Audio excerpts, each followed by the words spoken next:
Жаңа жыл мейрамы бұл мұсылман мейрамы емес.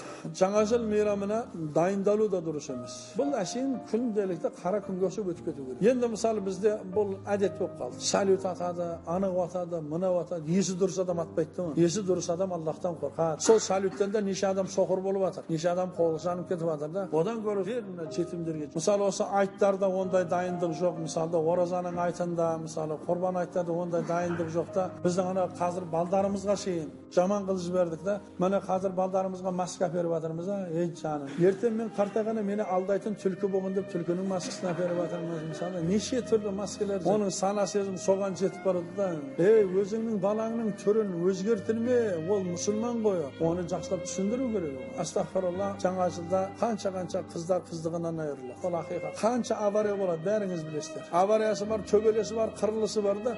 Bir ayt meyramında осы нәрсе болған ба? Bir ayt meyramda alqaşlanan бар ба? Alqaşlarga insaf керек. Ертең ayt қойып жумбасақ болмайды. Қырынып да, ayt күні наркомандар да, жүзікшелер де ертең ayt дейді. Күнә болмасын деп таза барады. Міне ayттың ақиқи адами мейрам екендігіне дәлелде бұл нәрсе. Бірақ енді мысалы біреу сізге келіп жаңа жылыңмен десе, кәпір, сапыр, мені үйтіп кетпе. Аллах инсап берсін. Оны бірден кәпірге, о жаңа жыл айтқанымен кәпір болмайды. Ол бешері білмейді ол. Себебі бала кезімізден жаңа жылда миымызға күйіп жіберген біздің. Аяз атаң келеді, сені көрішке әжең келеді. Мидың бәрін құртып өлтірген ұжыда бұл. Сенің ханың болған Абылай хан деп бір адам айта алмайды ғой. Сенің ең ақырғы ханың Кенесары хан болған. Кенесары ханның тарихын айтып бере алмайды ғой.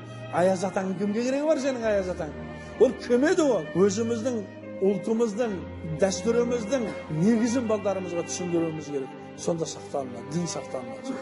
Дін сақталмас екен, ұлт өз-өзінен жоғалып кетеді. Біз өзіміздің дінімізді естен шығармайды. Жаңа жыл сондай күн. Бұл христиандардың мейрамы. Христиандардың мейрамını кім мейрам қылатын болса, оны арнайы күтетін болса, иманынан ажырап қалар, астағфирулла. Біз бұл жайында жылда айтып келіп жатырмыз. Адамдар қазірден дайындық. Үйінің бәрінде арша ілген. Не ілмесін? Кімді күтіп жатсың? Kimde arman kılmaksın, kişi ғана dininden ayırgan, kitabından ayırgan, otanından ayırgan, adamların dinen kuvvetlamaksın be, neden kılmaksın be, bana da şunu sindirmeksin be, Allah saklasın, bu kişirilmeyin künelerden. Allah Subhanahu da barlık küneler kişiredi, özde serik getirgende Allah kişirmeydi ağayınlar. Жаңа жыл meyramı Hristiyanların meyramı, bunu barlığınız жақсы білесіздер. Bir gün жаңа жылды бөліп кетпейміз ғой, ал істеп жатқан адамдарға жүдә бар қопалдылық қылу керек емес. Себебі көш жүре түзеледі. Жайлап түзеліп кетеді иншалла.